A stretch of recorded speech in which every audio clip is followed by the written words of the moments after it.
আমি আপনাকে লিখে দিচ্ছি, স্বয়ং জিব্রাইল আলাইহিসসালাম যদি ক্ষমতায় আসে তাও এই দেশের সংস্কার হবে না। আজকে বেঞ্জি বলেছেন যে আপনার রাষ্ট্র কাঠামোতে প্রশাসন এবং পুলিশে 90%ই হচ্ছে আওয়ামী লীগের নিয়োগপ্রাপ্ত।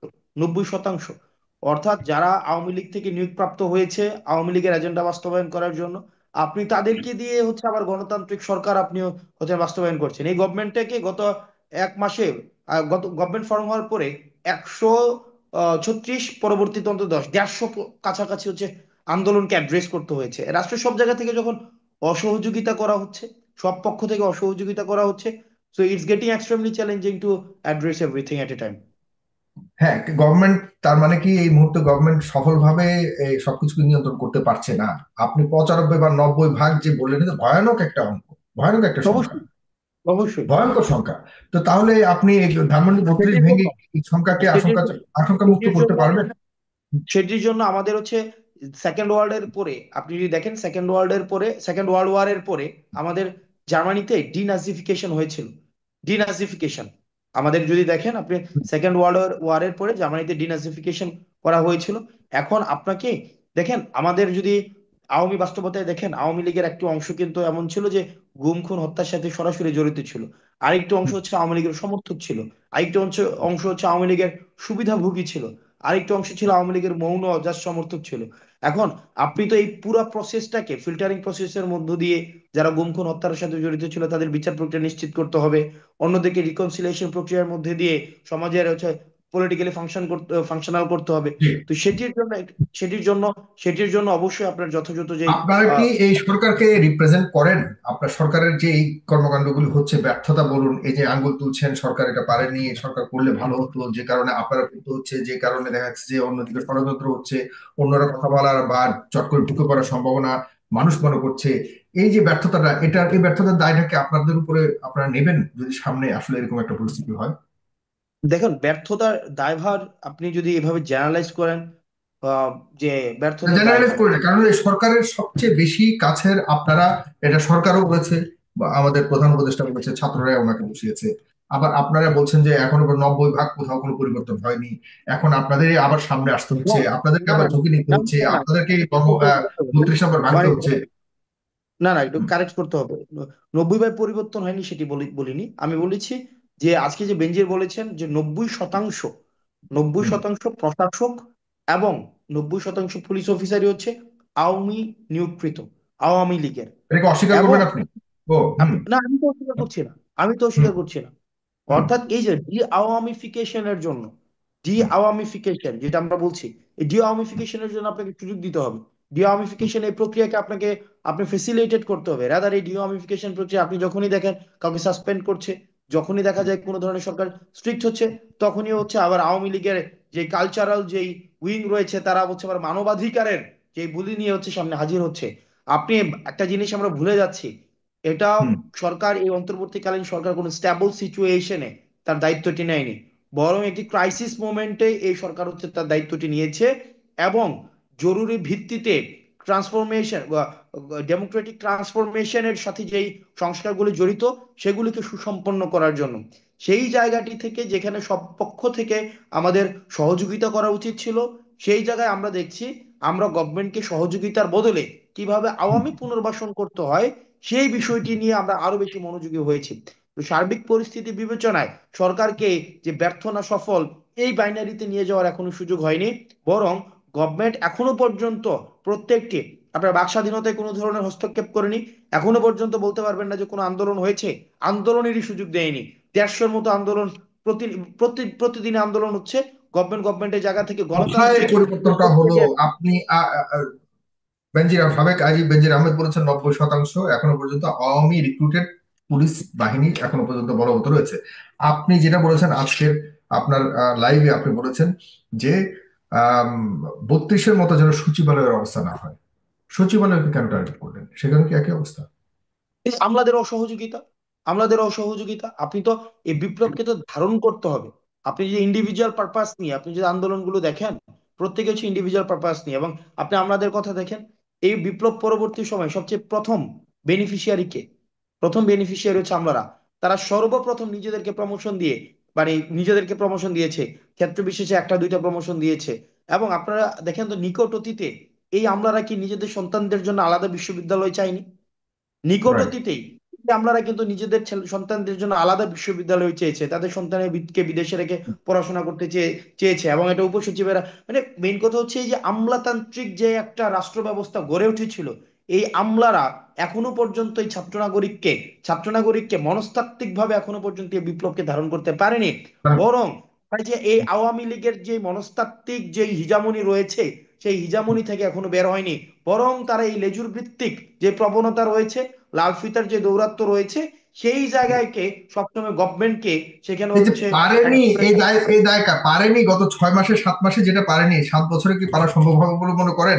পারেনি বলেই তো আপনাদের এখন আবার আবার ছাত্ররা রাজপথে বেরিতে হলো।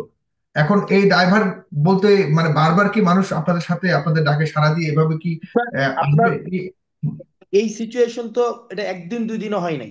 আপনার 15 বছরে স্তরে স্তরে, ধরেন আপনি একজন অ্যাসিস্ট্যান্ট কমিশনার কি কি আপনি সচিব বানিয়ে দিতে পারবেন? হুম। অ্যাসিস্ট্যান্ট কমিশনার কিন্তু সচিব বানানো যাবে না। আপনার একজন হ্যাঁ। সেক্রেটারি, একটা সেক্রেটারির আওয়ামী নিয়োগকৃত সেক্রেটারি, তার নিচে এডিশনাল সেক্রেটারিও আওয়ামী নিয়োগকৃত, তার নিচে জয়েন্ট সেক্রেটারিও আওয়ামী নিয়োগকৃত, তার নিচে ডেপুটি সেক্রেটারিও আওয়ামী নিয়োগকৃত, ডেপুটি সেক্রেটারি সিনিয়র না, অ্যাসিস্ট্যান্ট এগুলি জানি, সেক্রেটারি। তার মানে এখন যেভাবে চলছে এইভাবে চলতে হবে, এর কোনো বিকল্প নাই। না এই তো। না স্তরে না, এগুলো বিকল্প নাই সেটা বলি নাই। এই যে হুম। স্তরে স্তরে আওয়ামী লীগের স্তরীকরণ করা হয়েছে 15 বছর ধরে, অর্থাৎ আপনি যতই হয় আপনি সেক্রেটারি বাদ দিয়েছেন, সে ফর এক্সাম্পল সেক্রেটারি বাদ দিয়েছেন, তাহলে এডিশনাল সেক্রেটারিকে নিয়ে আসছেন, এডিশনাল সেক্রেটারিও আওয়ামী লীগকৃত। তারপর হচ্ছে আপনি জয়েন্ট সেক্রেটারি নিয়ে আসছেন, সেও তো আওয়ামী লীগকৃত। এখন এটা ওভারনাইট এই সিচুয়েশনটা পরিবর্তন করা এক্সট্রিমলি চ্যালেঞ্জিং। সেই জায়গা থেকে এখন দেখেন, এই যে আমলাদের আমলাদের এই জায়গায় আমি যেটা বলেছি, তাদের মনস্তাত্ত্বিক পরিবর্তন প্রয়োজন। তারা যদি মনে করে থাকে আবার আওয়ামী পুনর্বাসন হবে, তারা আবার আওয়ামী লেসপেন্সার হিসেবে কাজ করে থাকবে, তখন হুম। এই হুম। এই আপনার হচ্ছে এই সচিবালয়ের অবস্থা ধানমন্ডি 32-এর মতো হতে পারে, গণভবনের মতো হতে পারে। সুতরাং রাষ্ট্র সব জায়গা থেকে, ভাই আপনি একটা জিনিস দেখেন, আপনার এই যে বলেন এই বিপ্লবের আর পরবর্তীতে তো 32 আরো দিয়ে কি এদেরকে একটা মেসেজ দেওয়া হয়েছে, মানে গণভবন আমার সচিবালয়কে আমার মেসেজ দেখেন, দিয়েছেন? ভাই হ্যাঁ, ভাই এই দেখেন, মেসেজ। হুম। আপনার সরকারের পক্ষে, আপনার সরকার তো সরকারের সদিচ্ছা, যেমন আমার এই 15 আগস্টের পরে আমার অনেক আত্মীয় স্বজন বাড়ছে, 15 আগস্টের পরে আমার অনেক বন্ধু সুদীজন বাড়ছে, 15 আগস্টের পরে আমি যাদেরকে জীবনও দেখি নয় তারাও আমার কাছে এখন আসে তদবির করে। দেখা যায় একজনের সাথে টকশো করি, টকশো করার পরে সে নিজেও একটা তদবির পাঁচই করে বসে, আগস্টের পর। হুম। 5 আগস্টের পরে একটা তদবির করে বসে। তো এখন এই যে তদবির, তারপরে হচ্ছে অতি অতি প্রশংসা, অতি হুম। প্রশংসা।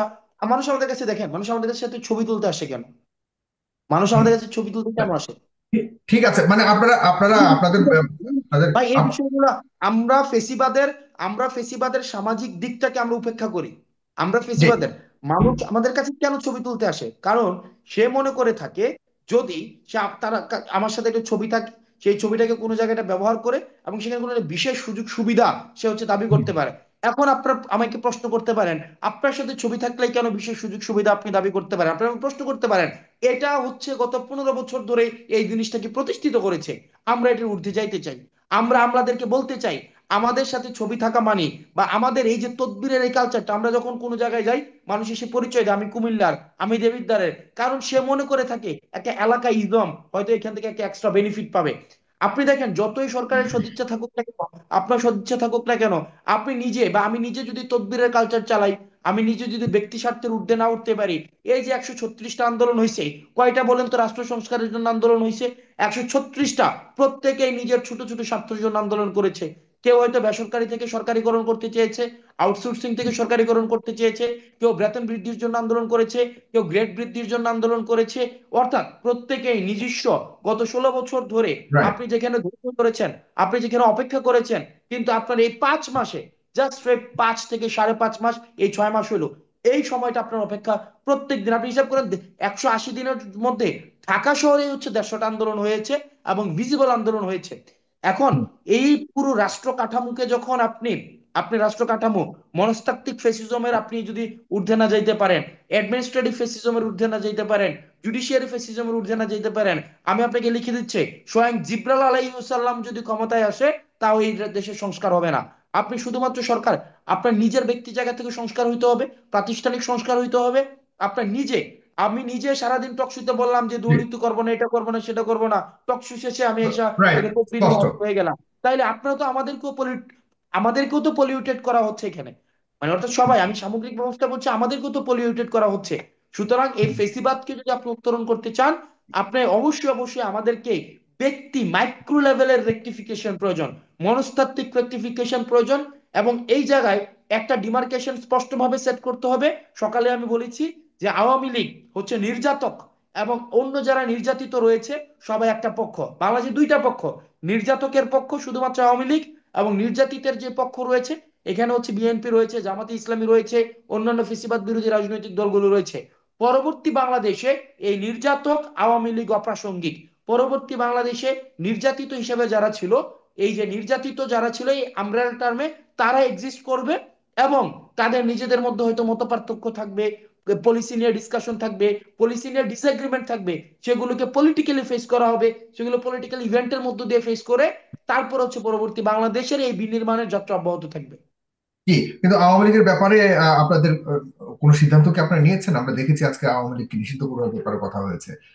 সেখানে আপনাদের কোনো সিদ্ধান্ত কি, চূড়ান্ত সিদ্ধান্ত আপনার নিয়েছেন? কাছে কি মনে হয় 2,000 মানুষকে মানে হত্যার পরে, মানে আপনার হুম। কাছে যদি আপনি বাংলাদেশের নাগরিক, এবং গত 16 বছর ধরে যে মানুষগুলো, এবং খুব শুরুর দিকে যে মানুষগুলো হচ্ছে ফেসিজমের বিরুদ্ধে কথাবার্তা বলেছে, তাদের মধ্যে 5 জনের নাম নিলেও আপনি থাকবেন, আমার মনে হয় 3 জনের নাম নিলেও আপনাকে বলতে, আপনার কথা বলতে হবে। আপনার কাছে কি মনে হয় যে আওয়ামী লীগ পলিটিক্যালি ফাংশন করা উচিত কিনা? এটা কঠিন প্রশ্ন, আমার ব্যক্তিগত মতামত আমি এখন নাই দিলাম। তবে আমরা দেখেছি আসিফ মাহমুদ যেটা বলেছে, এবং জনাব সালাউদ্দিন আহমেদ, আমি বলবো যারা রাকিবুল ইসলাম রাকিবেরও সেটা কি সেটাও জিজ্ঞাসা করবো। সালাউদ্দিন আহমেদ বিএনপি স্থায়ী কমিটির সদস্য, তিনি বলেছেন আওয়ামী নামধারী বা আওয়ামী লীগের নাম দিয়ে বাংলাদেশে কোনো রাজনীতি করা যাবে না। এটা আমরা খুব নতুন করে এই তথ্যটা শুনলাম। এখানে আপনাদের সিদ্ধান্তটা আপনারা কি নিয়েছেন তাহলে? আওয়ামী লীগ কি আজকে আসিফ রাজনৈতিক মাহমুদ দল না, বলেছে- আওয়ামী লীগ কোনো রাজনৈতিক দল না। হুম। আওয়ামী লীগ কোনো রাজনৈতিক দল না, এটা একটা ফেসিবাদী সংগঠন, এটা ফেসিবাদী ক্লাব। আর ফেসিবাদী ক্লাবের কোনো রাজনৈতিক করার কোনো অধিকার নাই।